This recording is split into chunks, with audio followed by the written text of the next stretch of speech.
Shalom Bapak Ibu Saudari terkasih, sidang jemaat yang berbahagia. Di minggu pertama dari tahun 2023 ini kita akan mempelajari apa yang menjadi tulisan Rasul Paulus kepada jemaat Filipi. Saya ingin ajak Anda untuk melihat Filipi 3 ayat yang ke-18. Mulai saudara ya. Saya bacakan, saudara. Karena seperti yang telah kerap kali kukatakan kepadamu, dan yang kunyatakan pula sekarang sambil menangis. Berhenti, saudaraku.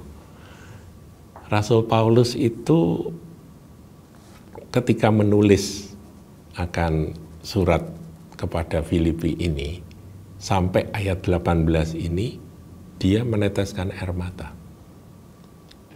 Karena apa? Karena dikatakan, karena seperti yang telah kerap kali kukatakan kepadamu, dan kunyatakan pula sekarang. Jadi pada waktu dia nulis itu sambil menangis. Kok sampai sebegitunya, saudaraku? Jadi Paulus itu begitu serius, begitu bersungguh-sungguh. Dia sampai menangis ketika dia menggoreskan akan penanya, menggoreskan akan alat tulisnya itu, menulis surat Filipi ini. Mengapa? Kalimat berikutnya menjawab, saudara. Banyak orang yang hidup sebagai seteru salib Kristus. Siapa mereka? Seteru itu musuh, salib Kristus adalah pusat pemberitaan Injil, ya kan? Tentunya Paulus tidak maksudkan bahwa yang hidup sebagai seteru salib Kristus itu adalah orang-orang di luar Kristen. Paulus sudah biasa kalau menghadapi orang-orang di luar kekristenan yang mengolok-olok, mengejek tentang keyakinan kita terhadap salib Kristus itu. Itu biasa. Tentunya Paulus tidak akan memasalahkan itu. Tetapi kalau itu ada di dalam jemaat, itulah yang membuat Paulus menangis. Saudaraku, saya merenungkan akan ayat ini dan saya berpikir, jangan sampai kita sebagai jemaat Tuhan, sebagai gereja Tuhan, sebagai umat tebusan, kita ini tidak sadar menjadi seteru salib Kristus. Nah, kemudian penjelasannya ada di ayat 19. Kesudahan mereka ialah kebinasaan.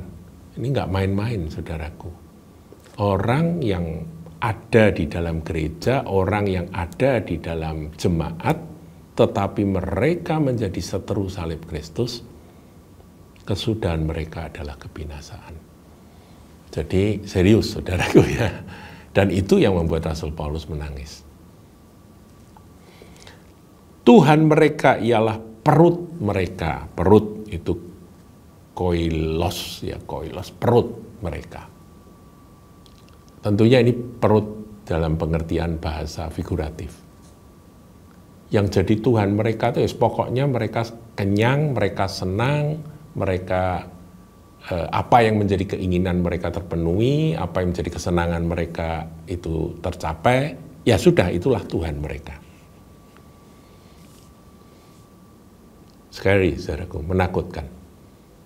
Orang menjadi seteru salib Kristus ketika Tuhannya adalah perut mereka. Dan itu yang membawa pada binasaan.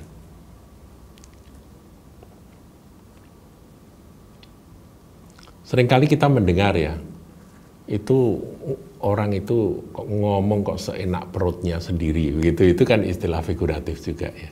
Bahasa kiasan. Artinya apa? Saenake dewi, yaitu seenak perutnya sendiri kalau bicara.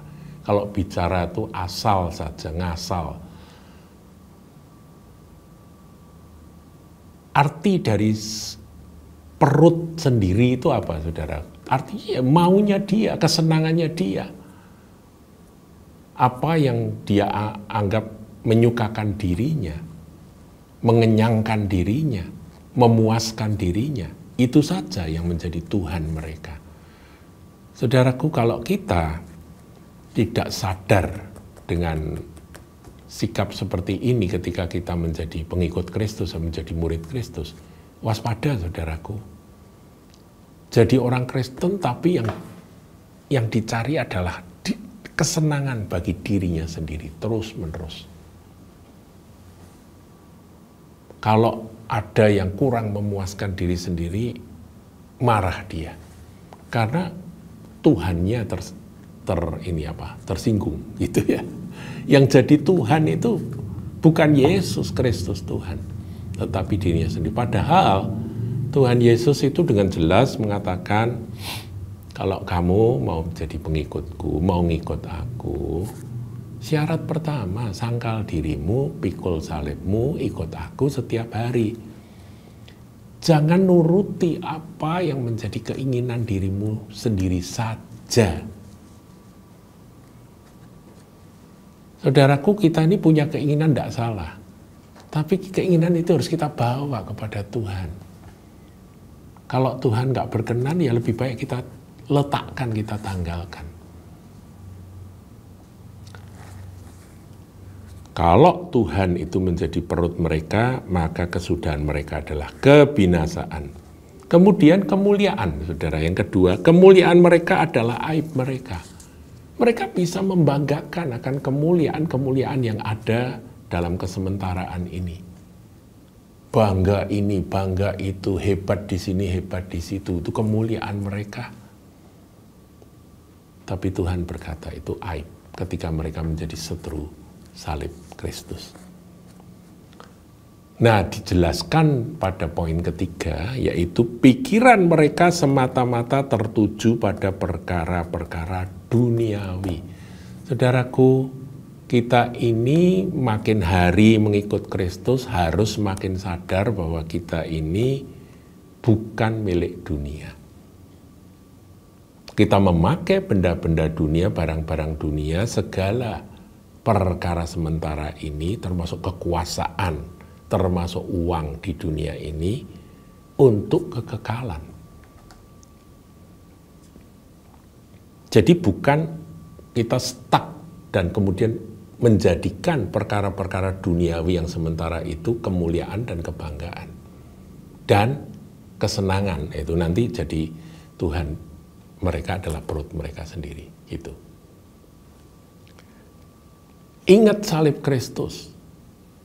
Ingat bagaimana Tuhan Yesus kita sudah disalibkan.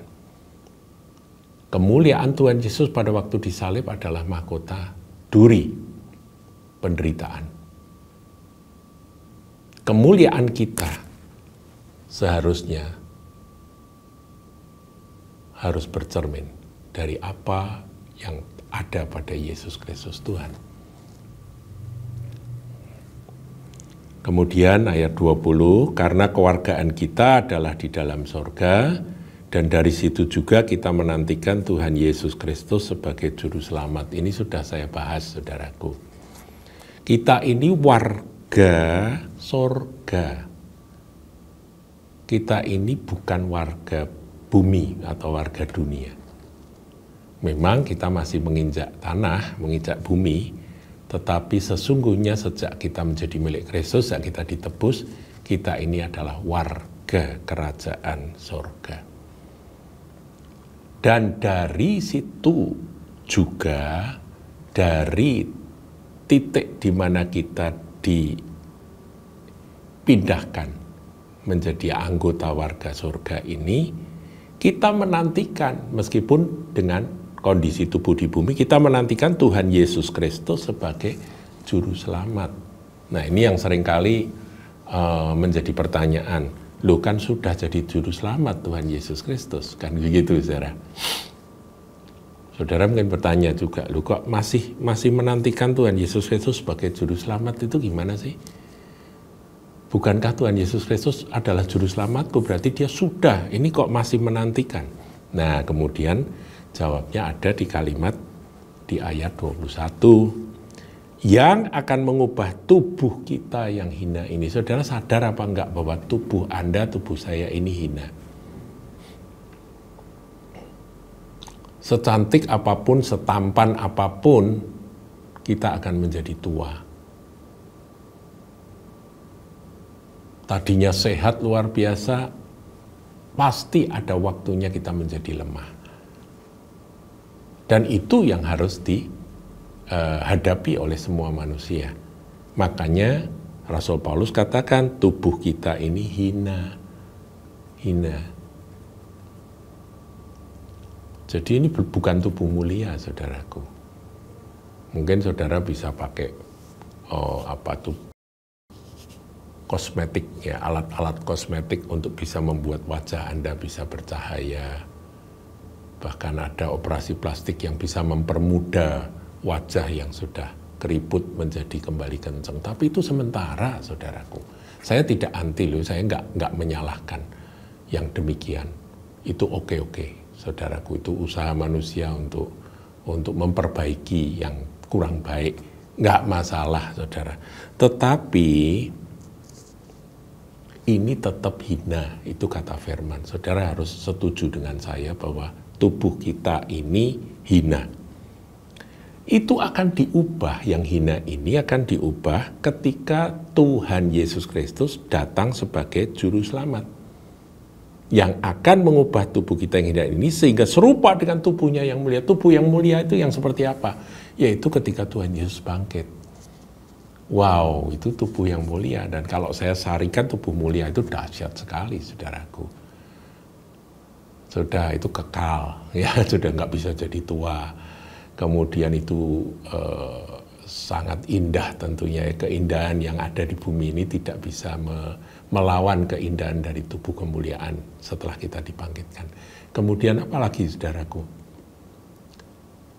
Tidak dikuasai oleh hawa nafsu lagi. Karena keinginan itu sepenuhnya rohani. Udah nyatu dengan Tuhan Yesus. Dapat menaklukkan segala sesuatu, itu adalah tubuhnya yang mulia menurut kuasanya yang dapat menaklukkan segala sesuatu pada dirinya. Semuanya takluk pada diri. Tubuh yang mulia. Itu nanti Tuhan akan karuniakan tubuh yang mulia itu pada kita, saudaraku. Ini awal tahun 2023 kita merenungkan akan hal ini, saudara. Alangkah indahnya. Jadi mereka yang sudah meninggal mendahului kita, ya itu sudah selesai tugas dan nanti mereka akan bangkit dan pakai tubuh itu. Dan kita yang masih hidup, kalau sampai nanti Tuhan datang kita masih hidup, kita pun juga akan menerima tubuh kemuliaan atau tubuh kebangkitan itu. Kita akan diubahkan langsung dengan tubuh kebangkitan. Dan sama-sama akan diangkat di awan-awan menyongsong Tuhan di angkasa. Indah kan, saudaraku?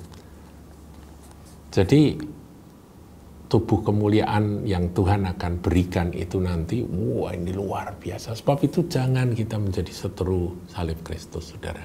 Mencari kemuliaan dalam kesementaraan ini. Stop, saudara. Kalau sudah diberkati, saudara bisa punya harta yang berlimpah untuk bisa menikmati. Nikmatilah, saudaraku. Tetapi ingat bahwa itu sementara. Dan jadilah berkat bagi banyak orang yang mungkin tidak seberuntung Anda. Nah, paling mulia dari tubuh kemuliaan adalah tidak bisa berbuat dosa lagi. Wow, itu yang paling saya nanti-nantikan, saudara. Karena dengan tubuh ini seringkali saya berbuat dosa. Tubuh capek, gampang jengkel, gampang marah. Ya kan? Tapi nanti kita akan punya tubuh yang dapat menaklukkan segala sesuatu kepada dirinya. Haleluya. Biar segala puji, hormat, kemuliaan bagi Tuhan kita Yesus Kristus yang sudah mati tersalib ganti kita. Dan biar kita tidak menjadi seteru salib Kristus. Tapi kita akan peluk salib itu dan menjadikannya teladan di dalam kita menjalani kehidupan sementara ini sampai Tuhan Yesus datang kembali. Haleluya.